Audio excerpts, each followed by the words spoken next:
देखिए ये हमने अभी आपके माध्यम से मैं संदेश देना चाहूँगा कि हम ये उम्मीद करते हैं कि सभी नियम कानून जो भी है उनका पालना होगी, ताकि सड़क पे जो भी व्यक्ति चल रहा है वो सुरक्षित चले। तो यदि कोई ध्वनि प्रदूषण के जो मानक है हमारे, या जो भी हाई कोर्ट सुप्रीम कोर्ट के इसमें संबंध में दिशा निर्देश है, उनकी भी पालना होनी चाहिए। जिला प्रशासन की तरफ से भी इस संबंध में जो आदेश पारित किए जाएंगे वो भी लोगों को अवगत करा दिए जाएंगे, ताकि किसी को कोई भी दिक्कत ना आए। गाड़ियों की तरफ से अगर कोई वालंस आता है, क्योंकि पहले एक कार तोड़ दी थी, आग लगा दी थी, ऐसा भी कुछ उनके रोकने के लिए? इसीलिए जैसे मैंने आपको बताया था कि हमारे जो भी क्रिटिकल पॉइंट्स है जो मैंने आइडेंटिफाई किए, जो भी हमारे नाका है या जो मुख्य चौक चौराहे हैं या जहाँ पर भी शिविर है, तो वहाँ पर हमने पुलिस की प्रेजेंस इंश्योर की है। अगर पुलिस वहाँ पर मौके पर मौजूद रहेगी तो कोई भी व्यक्ति कानून में हाथ में लेने की सोच नहीं सकता या इस प्रकार की कार्रवाई को अंजाम नहीं दे सकता। तो हमने ये सुनिश्चित करने का प्रयास किया है कि पुलिसकर्मी लगभग सारे पॉइंट्स पे मौजूद हो, और साथ ही पेट्रोलिंग जो है हमारी वो भी इफेक्टिव है, ताकि इस प्रकार का इश्यू ना आए। लेकिन सर, जब ये उपद्रव करते हैं तो पुलिस पीछे हट जाती है, क्योंकि इनकी संख्या ज़्यादा होती है, तो देखकर पुलिस आगे नहीं आती। देखिए जैसे मैंने बताया, कानून के समक्ष सभी समान हैं और सभी को विधि का और नियमों का पालन करना चाहिए, और उसी से ही समाज में अनुशासन बना हुआ होता है। तो मैं सभी लोगों से उम्मीद भी करूंगा, और मुझे पूरी उम्मीद भी है कि सभी लोग कोऑपरेट करेंगे और ये जो संपूर्ण यात्रा है वो अच्छे ढंग से संपन्न। हमारी तरफ से जो इश्यूज थे वो मैंने बता दिया है। तो बाकी भी अभी कोई और भी दिशा निर्देश यदि आएंगे या हमारी तरफ से कोई और एडवाइजरी होगी तो वो भी आपके माध्यम से हम लोगों तक प्रसारित कर देंगे। सर, मीट मार्केट कॉलों को बंद करने के आदेश है? इस संबंध में अभी हमारा और डिटेल में डिस्कशन होना है। अभी हम कुछ और जो भी संवेदनशील जो भी इश्यूज आपने बताए हैं ये हम आइडेंटिफाई कर रहे हैं, और इसमें जैसे जो भी दिशा निर्देश होंगे वो आपके माध्यम से लोगों तक पहुंचा दिए जाएंगे। आपकी नजर रहेगी? देखिए इस संबंध में जो हमारी जो सिक्योरिटी ब्रांच है या जो इंटेलिजेंस कलेक्शन का काम भी करते हैं उनको भी हमने अलर्ट कर रखा है। बाकी जिलों के साथ में भी, यूपी के जिलों के साथ में भी हमारा कोऑर्डिनेशन है। कोई भी इनपुट हमें किसी भी प्रकार का आता है तो उसको हम अच्छे ढंग से वेरीफाई करके उस पर कार्रवाई सुनिश्चित करें।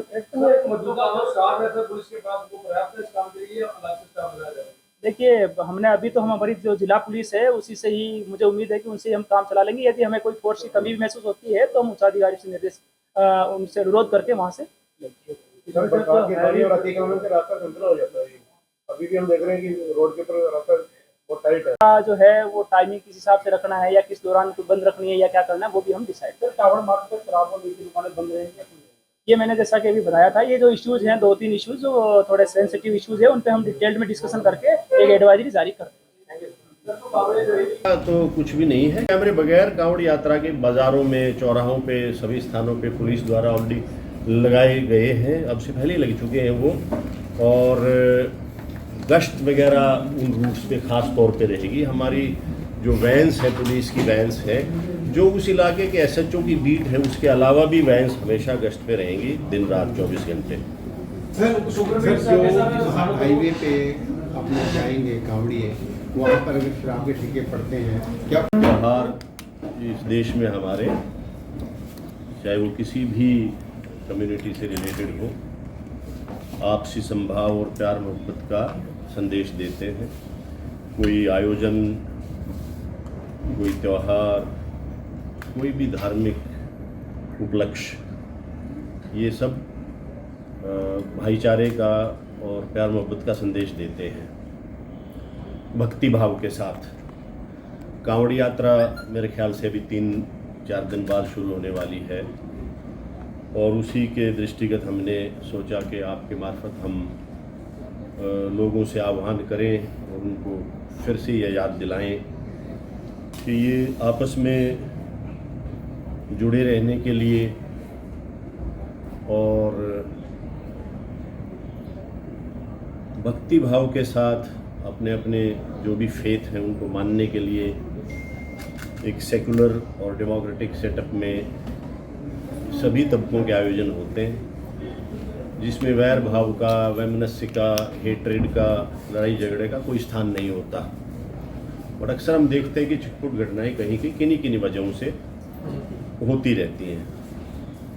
तो आपके माध्यम से मेरी ये प्रार्थना है सब लोगों से कि उसी भावना के साथ जो हिंदुस्तान की सेकुलरिटी को दर्शाती है उसके साथ अपने कार्यक्रम आयोजित करें।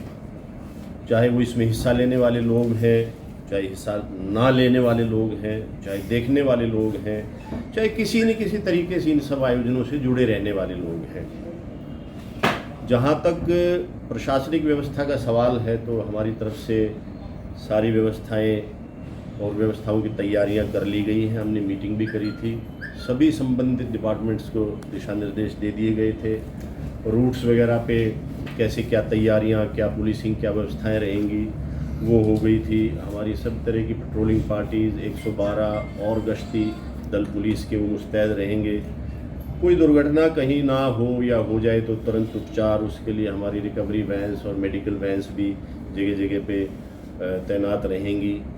लेनिंग की भी चेष्टा जहाँ जहाँ कोई दुर्घटना संभावित क्षेत्र है वहाँ पर की जाएगी। इसके लिए चाहे वो NHI के लोग हैं, चाहे B&R के लोग हैं, उनको भी हिदायतें कर दी गई हैं।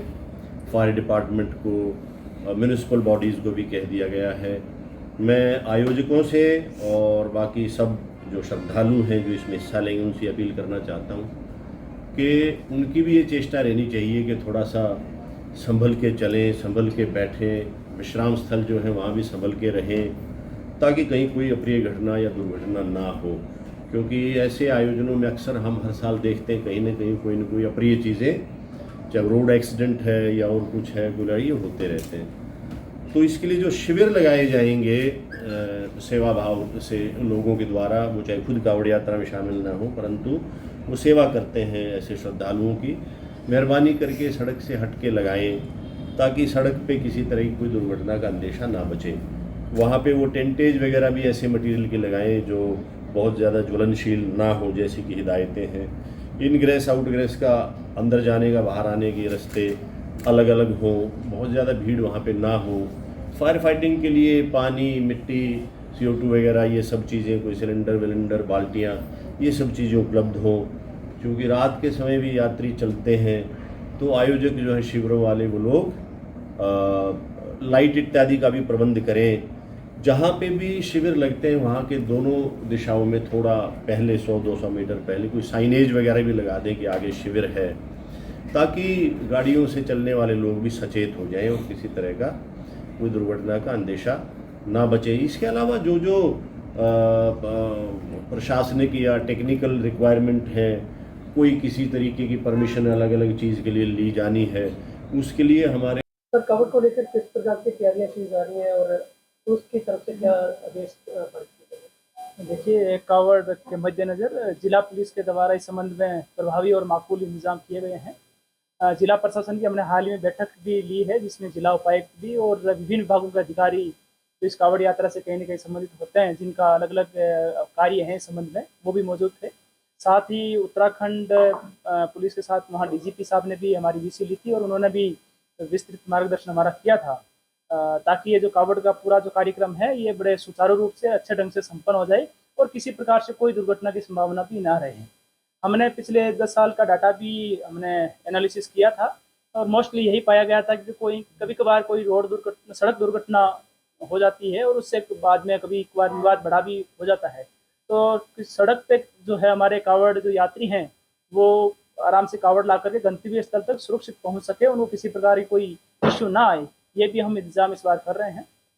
जिला पुलिस की ओर से जब से कावड़ यात्रा शुरू होगी तब से लेकर के समाप्ति तक कुल 600 पुलिसकर्मी लगभग तैनात इस दौरान रहेंगे और साथ ही हमने 20 जो मुख्य लोकेशंस है वहाँ पर हमने नाके लगाए हैं, ताकि वहाँ पर हैवी ट्रैफिक को डाइवर्ट करना या कहीं व्हीकल रुकवाने भी है तो उनको रुकवाए जाने की व्यवस्था ये करवाना है। साथ ही हमने 28 ऐसे बिंदु चिन्हित किए हैं जो थोड़े हमारे अनुसार क्रिटिकल हैं, किसी भी अलग अलग एंगल से जो क्रिटिकल हैं वहाँ पर भी पर्याप्त पुलिसकर्मी हमने लगाए हैं। साथ ही हमारी जो डायल 112 गाड़ियाँ हैं जो लगातार फील्ड में रहती है, जिले में टोटल 32 गाड़ियाँ हैं, उनको भी हमने उन पॉइंट्स पे लगाया है जहाँ पर कावड़ यात्रियों का मुख्य आवागमन रहता है।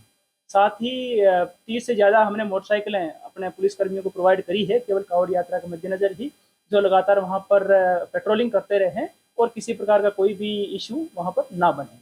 साथ ही जितने भी हमारे यहाँ पर संस्थाएं हैं जो शिविर लगाते हैं उनसे भी हम बैठक करेंगे, ताकि सड़क से थोड़ा सा दूर वो शिविर लगाएं और उनके साथ में भी कोऑर्डिनेशन रखेंगे और वहाँ पर भी पर्याप्त पुलिसकर्मी वहाँ पर मौजूद रहेंगे।